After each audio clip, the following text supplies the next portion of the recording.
अस्सलाम वालेकुम व्यूअर्स, आप सबको एक दफ़ा फिर मेरे यूट्यूब चैनल में खुश आमदीद। व्यूअर्स, आज मैं जो सिटी का जो पेपर हुआ था कल, तो मैं आज उस पेपर के मैथ्स पोर्शन को सॉल्व करूँगी। सबसे पहले मैं सिटी पेपर ए में जो मैथ्स के क्वेश्चन आए थे वो मैं सॉल्व करूँगी। उसके बाद सिटी पेपर बी के क्वेश्चन मैं सॉल्व करूँगी। सिटी पेपर बी इंतहाई टफ़ आया था, वो काफ़ी हाई लेवल मैथ्स से क्वेश्चंस आए थे, लेकिन मैं उनको भी सॉल्व करूँगी। लेकिन आज मैं सिटी पेपर ए जो था उसमें जो मैथ्स के क्वेश्चंस थे पहले हम इंशाल्लाह उनको करेंगे। तो चलते हैं अपने क्वेश्चन की तरफ। इसमें फर्स्ट क्वेश्चन था सिटी पेपर ए में कि the geometric mean of 9 and 25 कि 9 और 25 का ज्योमेट्रिक मीन जो है वो क्या आएगा? 12, ए में 12, बी में 15, सी में 18 और डी में 25। तो चलते हैं इसको सॉल्व करते हैं। हमारे पास हम जब भी ज्योमेट्रिक मीन फाइंड करते हैं तो हम क्या करते हैं कि हमारे पास जो नंबर दिए गए होते हैं, हमारे पास अब यहाँ पर है 9 एंड 25। तो ज्योमेट्रिक मीन फाइंड करने के लिए हम क्या करते हैं कि ये जो दो डिजिट्स हैं हम इनका प्रोडक्ट लेते हैं, इनको मल्टीप्लाई करते हैं और फिर उनका स्क्वायर रूट लेते हैं। अगर दो नंबर हैं तो स्क्वायर रूट लेंगे और अगर तीन नंबर है तो क्यूब रूट लेंगे। लिहाजा यहाँ पर मेरे पास नंबर्स कितने हैं? 2। तो मैं इसका क्या ले लूँगी? स्क्वायर रूट, और इनको मैं क्या कर लूँगी? मल्टीप्लाई। तो जब आप इनको मल्टीप्लाई करेंगे 9 5 टाइम 45, 9 2 टाइम 18, 19 20 21 22, तो ये आपके पास आ जाएगा 225। ठीक है। अब जब आप 225 का स्क्वायर रूट लेंगे, फॉर एग्ज़ाम्पल अगर मैं स्क्वायर रूट 16 का स्क्वायर रूट लेती हूँ तो 16 मेरे पास किस चीज़ का स्क्वायर है? 4 मल्टीप्लाई बाय 4 इक्वल टू 16। इसी तरह 25 किस चीज़ का स्क्वायर है? 5 मल्टीप्लाई बाय 5। ठीक है, मीन 5 का स्क्वायर है, ये 4 का स्क्वायर है। तो लिहाजा जब मैं 16 का स्क्वायर रूट लूँगी तो जब ये स्क्वायर रूट से बाहर आएगा तो क्या हो जाएगा? 4। इसी तरह जब यहाँ पर 225 हमारे पास आ गया तो जब हम 225 का स्क्वायर रूट लेंगे तो 225 किस चीज़ का स्क्वायर बनता है? 15 का। जब मैं 15 को 15 से मल्टीप्लाई करूँगी तो मेरे पास आएगा 225। तो लिहाजा जब 225 स्क्वायर रूट से बाहर आएगा तो इसका आंसर आपके पास आ जाएगा 15। ठीक है व्यूअर्स, तो लिहाजा इसमें हमारे पास इस क्वेश्चन में ज्योमेट्रिक मीन जो है 9 और 25 का वो हमारे पास है ऑप्शन बी। ठीक है। नेक्स्ट क्वेश्चन है कि x और ये सिंबल दिया हुआ है मीन्स, इसका क्या मतलब है? ए में था कि x is less than y, B में x is greater than y, C में x इज़ ग्रेटर देन और इक्वल टू y और डी में है x इज़ लेस देन और equal to y।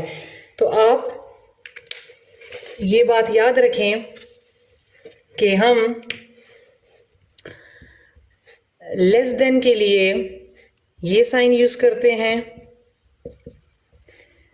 Greater than के लिए ये साइन यूज़ करते हैं, और अगर लेस है ये है तो इसको हम लिखेंगे लेस देन और इक्वल, और अगर ये है तो इसको लिखेंगे ग्रेटर देन और इक्वल। ये जो निशान जो होगा, ये दो जो सिंबल हैं ये तो लेस और ग्रेटर के लिए हो गए, लेकिन जब साथ में नीचे ये निशान आ जाएगा तो इट मीन्स इक्वल। तो यहाँ पर हमारे पास जो अब गिवन था x, तो सबसे पहले x जो है वो y से क्या है, इस सिंबल को देख लें, ये सिंबल किस चीज़ का है, लेस, ये तो लेस है। लेकिन जब इसके साथ नीचे ये भी आ गया तो इसका मतलब है कि x इज लेस देन और या इक्वल टू y। ठीक है, तो हमारे पास ऑप्शन इसमें ये कि कौन सा है, option D, x is less than और इक्वल टू y। मेरे पास क्वेश्चन है कि choose the number of which 5 is a factor, कि आप इसमें से कौन सा नंबर है जिसका फैक्टर जो है वो 5 है। तो आपने क्या कर लेना है, आप यहाँ से इजीली भी अंदाज़ा लगा सकते हैं। मेरे पास ये जो है, ये 1 जो है ये ऑड नंबर है, इसके एंड में 2 इवन है, ये भी इवन है, ठीक है, और 5 जो है वो प्राइम नंबर है। आप देख सकते हैं कि ये इन चारों में से कौन सा जो है वो 5 के टेबल में जाता है, ठीक है, तो उससे भी आप आसानी से अंदाज़ा लगा सकते हैं। लेकिन अगर पेपर में कुछ इसके साथ कोई और नंबर्स आ जाते हैं तो फिर उसको आपने मालूम करना है डिटेल में। तो लिहाजा मेरे पास जो पहला नंबर है 321, तो इसके फैक्टर्स मेरे पास आते हैं कि ये किस किस टेबल में जाता है। फैक्टर मीन कि ये किस किस टेबल में जाता है, तो 1 के टेबल में जाता है, 3 के टेबल में जाता है, 107, ठीक है, और इसके बाद है 452, तो 452 मेरे पास 1 के टेबल में जाता है, 2 के टेबल में, 4 के टेबल में।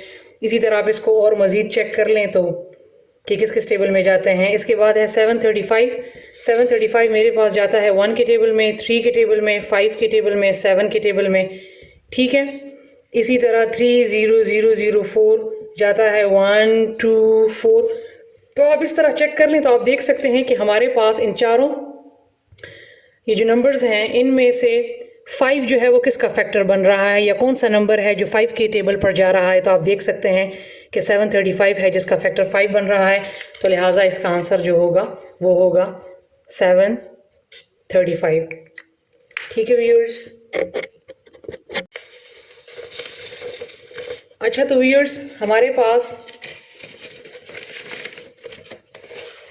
नेक्स्ट क्वेश्चन है कि N algebraic expression in which the powers of variables are whole number is called A factorization, B variables, C constants, D polynomials। ठीक है, इन्होंने कहा है, मैं पहले एक नंबर लिख लेती हूँ, 7x² + 6y + 8xy + 3, ये पूरा का पूरा मेरे पास जो है ये है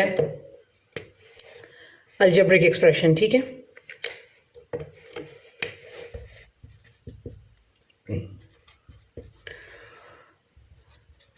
ये मेरे पास पूरा का पूरा हुआ अलजेब्रिक एक्सप्रेशन, सही है।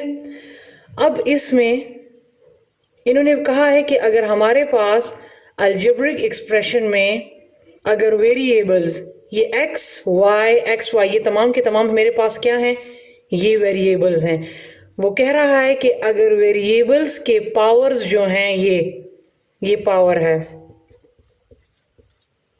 ठीक है, पावर या एक्सपोनेंट भी कहते हैं इसको, पावर या एक्सपोनेंट जो हैं वो हमारे पास होल नंबर में हो, मीन 0 हो, 1 हो, 2 हो, 3 हो, ठीक है, तो उनको हम क्या कहते हैं, तो उनको हम बोलते हैं पॉलीनोमियल्स। ठीक है, ये मेरे पास वेरिएबल है, इसका पावर 2 है, फॉर एग्जांपल ये y है, मैं इसका पावर लिख लेती हूँ 3।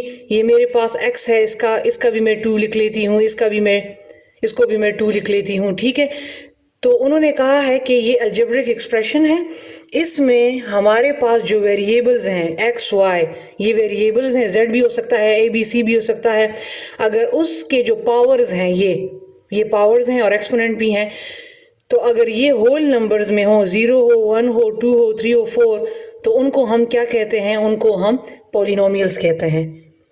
ठीक है, तो इसमें जो ऑप्शन होगा वो हमारे पास क्या होगा? वो हमारे पास होगा डी। ठीक है व्यूअर्स, मैं क्लास 8 की मैथमेटिक्स में से चैप्टर 5 पॉलिनोमियल्स का है, मैं बहुत डिटेल में वहाँ जाकर बाइनोमियल जो है, ट्राइनोमियल और डिग्रीज ऑफ पॉलिनोमियल्स, वो मैं डिटेल में आपको बताऊंगी। यहाँ पर जो ए ऑप्शन में फैक्टराइजेशन है वो भी मैं डिटेल में फिर आपको वहाँ पर जाकर बताऊंगी कि वो क्या है, कॉन्स्टेंट्स क्या हैं। ठीक है, अभी चूंकि मैं इस पेपर को सॉल्व कर रही हूँ, मैं आपको सही जो ऑप्शन होगा उसी के मुताबिक मैं क्वेश्चन को जो है वो सॉल्व करूँगी। ठीक है, मेरे पास नेक्स्ट क्वेश्चन है कि how 0.2 is written in percentage form. उन्होंने कहा है कि हम 0.2 को किस तरह परसेंटेज फॉर्म में लिखेंगे। ठीक है, तो आपको पता होना चाहिए कि हम जब भी परसेंटेज फाइंड करते हैं तो हम उस नंबर को 100 से मल्टीप्लाई करते हैं। यहाँ पर मेरे पास क्वेश्चन है 0.2।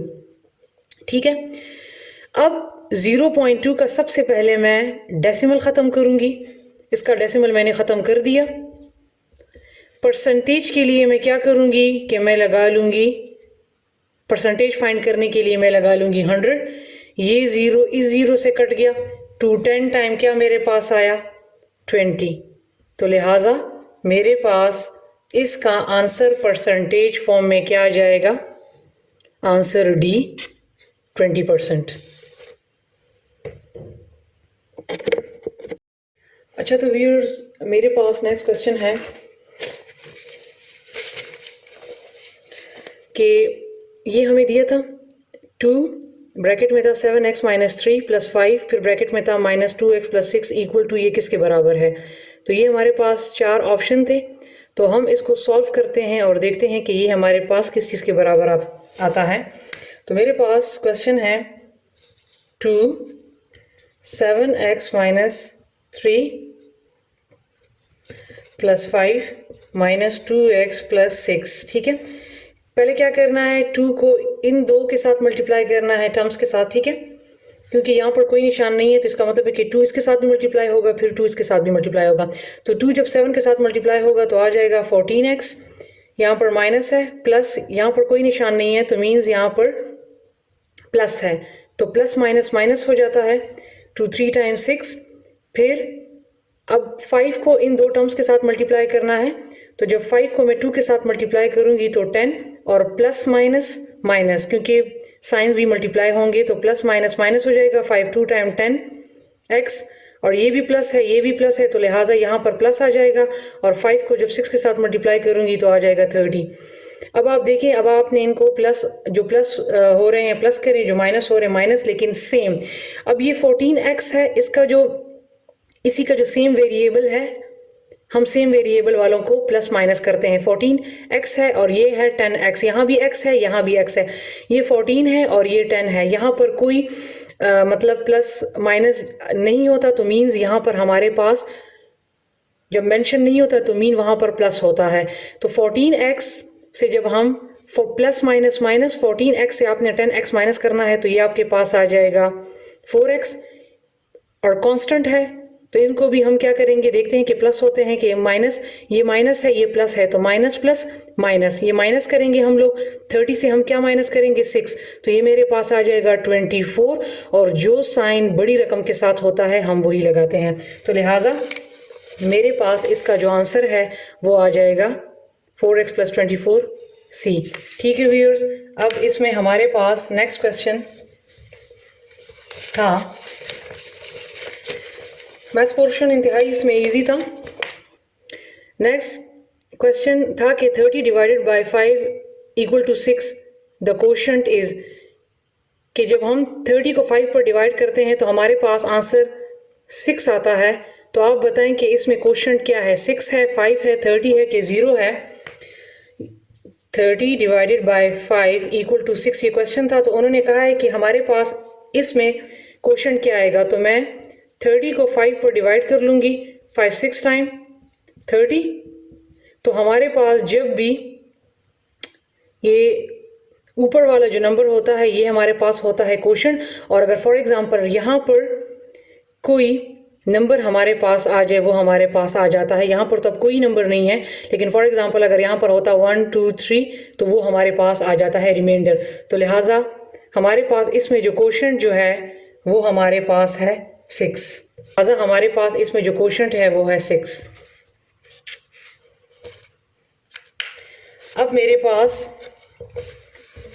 नेक्स्ट क्वेश्चन है HCF ऑफ 14 35 98 इज। अगर आप 14 35 98 का HCF लें तो आपके पास आंसर 5 आएगा, 7 आएगा, 14 आएगा या 35 आएगा। तो हमने क्या करना है, 14 35 और 98 का HCF लेना है।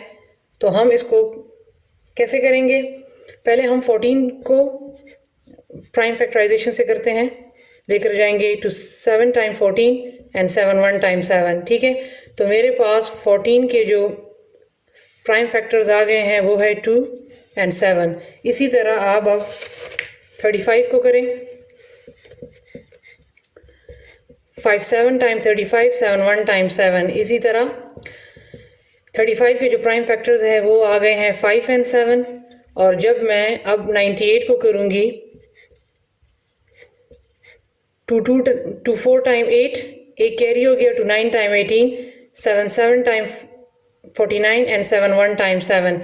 तो मेरे पास 98 के जो प्राइम फैक्टर्स हैं वो आ गए हैं 2 7 एंड 7। हम HCF में क्या करते हैं कि जो चीज़ तीनों में, अगर फॉर एग्जांपल 2 नंबर होते, हमारे पास सिर्फ 14 35 होता फिर तो हम 2 में देखते, लेकिन यहाँ पर चूंकि 3 नंबर्स हैं 14 35 98, तो हमने तीनों में देखना है कि कौन सी चीज़ तीनों में मौजूद है।